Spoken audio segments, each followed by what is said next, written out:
2003ની અંદર સુરતની અંદર આમ મૂળ આણંદનો પણ એક સુરતની અંદર એક બાળકનો એ વિદેશ રહે અને એ બાળકનો જન્મ થયો. એનું નામ હતું સ્પર્શ શાહ. 2003ની અંદર એનો જન્મ થાય અને એના હાડકાને આ તૂટી જવાની એટલી બધી બીમારી કે એનો જન્મ થયો ને ત્યારે જન્મની સાથે 40 ફ્રેક્ચર એના શરીર ઉપર હતા. તમે સમજી શકો 2 થી 3 કિલોનું બાળક ને એના શરીરની અંદર 40 ફ્રેક્ચર એટલે એના હાડકા કેટલા નબળા હશે. અત્યાર સુધીમાં એના શરીરને 140 ફ્રેક્ચર થયા છે. એટલે 2003થી લઈને 2026 એટલે કેટલા વર્ષનો સમયગાળો થયો? 23 વર્ષનો. આ 23 વર્ષના સમયગાળાની અંદર તમને મને એક વખત જો ફ્રેક્ચર થયું હોય ને તો આવનારા 5 શિયાળા સુધી યાદ આવે. શિયાળો આવે ને એટલે હાડકું કળે. હાથ તૂટી ગયો હોય ને તો 5 વર્ષ સુધી યાદ આવે કે આ હાડકું દુખ્યું હતું, અમને અંદરથી તૂટી ગયું હતું. પણ એ બાળકના જીવનની અંદર 140 ફ્રેક્ચર થયા છે. એના શરીરની અંદર 22 સ્ક્રૂ અને 8 લોખંડની પ્લેટ છે. અને જન્મની સાથે 3-4 મહિના સુધી સતત ડૉક્ટરની ટ્રીટમેન્ટ અંદરમાં 3 થી 4 કરોડનો ખર્ચ થયો. હવે આ બાળકને જીવવું કે જીવાડવું આવા બધા પ્રશ્નો હતા. એની વચ્ચે એના મમ્મીએ એવું નક્કી કર્યું કે મારું બાળક ગમે એવું છે, એની સેવા હું કરીશ, એની અંદર રોજ પ્રેરણા હું આપીશ, એને રોજ પ્રોત્સાહન હું આપીશ. ભલે મારે એને જમાડવું પડે, ભલે મારે એને નવડાવવું પડે, ભલે હું એને તેડીને મારે એને ક્યાંક લઈ જવું પડે, પણ એ બાળકને પગભર બનાવીશ તો કે હું બનાવીશ. એને મમ્મી કે એટલું બધું ભણેલા નહોતા, છતાંય તે એના ઘરે જ્યારે આવું સંતાન આવ્યું ત્યારે એના મમ્મીએ નક્કી કર્યું કે આ બાળકને ભણાવવાની અને આ બાળકને વિશ્વ આખું નોંધ લે ને આની જવાબદારી હું ઉઠાવું છું. આવું બાળક ધીરે ધીરે ધીરે કરતાં મોટું થાય. એનું નામ સ્પર્શ, પણ તમે એને સ્પર્શ ન કરી શકો. આ વાતની અંદર જો તમને એવું લાગતું હોય ને કે ટાઢોળાના થોડીક અસર થઈ ગઈ છે બેનને, તો આ વાત તમે ઘરે જઈને યુટ્યુબની અંદર પણ સર્ચ કરી શકો છો. સ્પર્શ શાહ લખજો એટલે તમને આ વાત હું જે પણ કરું છું ને શબ્દ ટુ શબ્દ આવશે. કે જન્મની સાથે 40 ફ્રેક્ચર, અત્યાર સુધીના જીવનમાં 140 ફ્રેક્ચર, એના શરીરની અંદર 8 લોખંડની પ્લેટ કહી શકાય ને 22 સ્ક્રૂ. એટલે કેટલું પીડાદાયક જીવન હશે. ધીરે ધીરે કરતાં બાળક મોટો થાય એટલે એના મમ્મી એવું વિચારે કે આ બાળકને હું શું શીખવી શકું?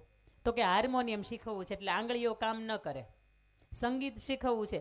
જીભ એક જ શરીરની અંદર એવી છે કે એમાં હાડકું નથી, એટલે જીભ છે ને એના દ્વારા એ કાર્ય કરી શકે. કાં તો એ બોલતા મારે એને શીખવાડવું પડે અને કાં તો એને ગાતા મારે શીખવાડવું પડે. આ બે સિવાય કોઈ બીજું એવું માધ્યમ નથી કે આ બાળકને મારે પગભર બનાવવું હોય ને તો કોઈ રીતે એને હું સમાજની વચ્ચે ઊભો રાખી શકું.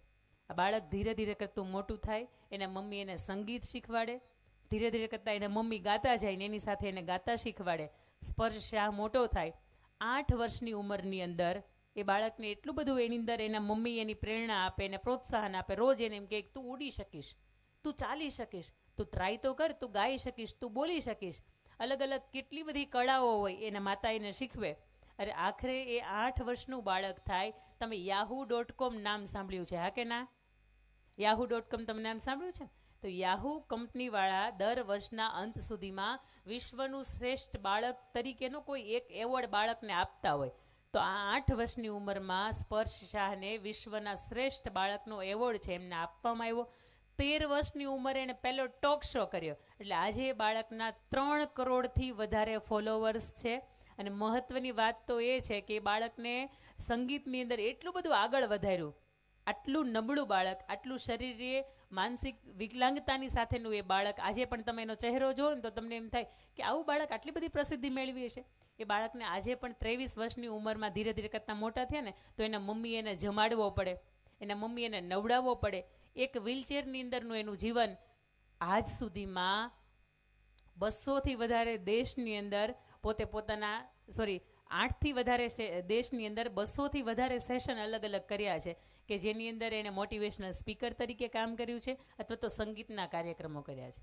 થોડા વર્ષ પહેલાં જ્યારે મોદી સાહેબ અમેરિકાની અંદર ગયા હતા અને ડોનાલ્ડ ટ્રમ્પે હાઉડી મોદી કાર્યક્રમનું આયોજન કર્યું હતું ત્યારે વિશાળ 50,000 લોકો બેઠા હતા અને એની વચ્ચે એકલો એ ભારતીય રાષ્ટ્રગીત ગાનારો જનગણ મન અધિનાયક જય એની ઉપર ગાનારો આ વ્યક્તિ કે મોદી સાહેબને જે તે સમયે પોતાને મોદી સાહેબને મળવું હતું કે મારી ઈચ્છા છે કે હું મોદી સાહેબને મળવા જાઉં, પણ એ સમયે એને ભેગું ન થયું. પણ મોદી સાહેબ અમેરિકા ગયા ને ત્યારે એને એનાઉન્સ કરવામાં આવ્યું કે આ ભારતનો જે એક દીકરો છે ને નેશનલ એન્થમ ગાય છે ને એની લાઈફ હિસ્ટ્રી કંઈક આવી છે.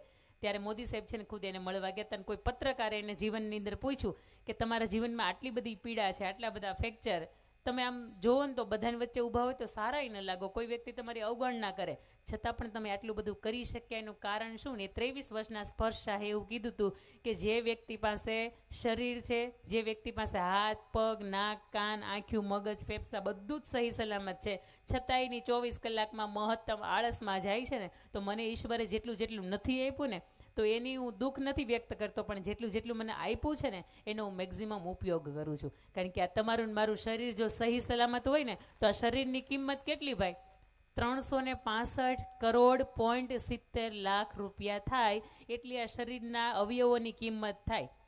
આંખની નાકની કાનની પાપણની ચામડીની ફેફસાની મગજની હૃદયની આ બધાની તમે કિંમત કરો ને, લોહીની ખાસ કરીને આ બધાની જો તમે કિંમત કરો ને તો 365 કરોડ અને 70 લાખ રૂપિયાની જે કિંમત થાય ને એટલી કિંમત આ તમારું મારું શરીરની અંદરની છે.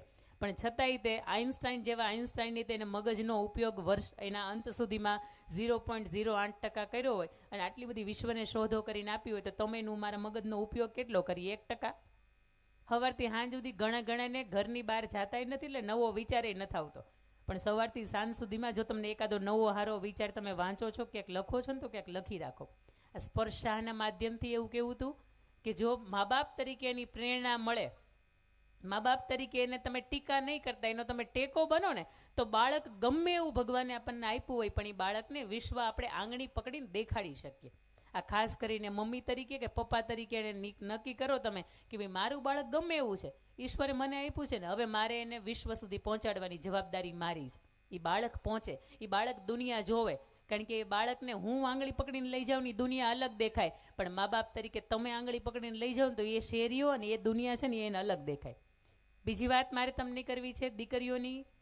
નાગરત્ના કરીને તામિલનાડુની એક આ દીકરી પોતાના મમ્મી છે ને ભીખ માંગવાનું, ભિખારણનું કામ કરે.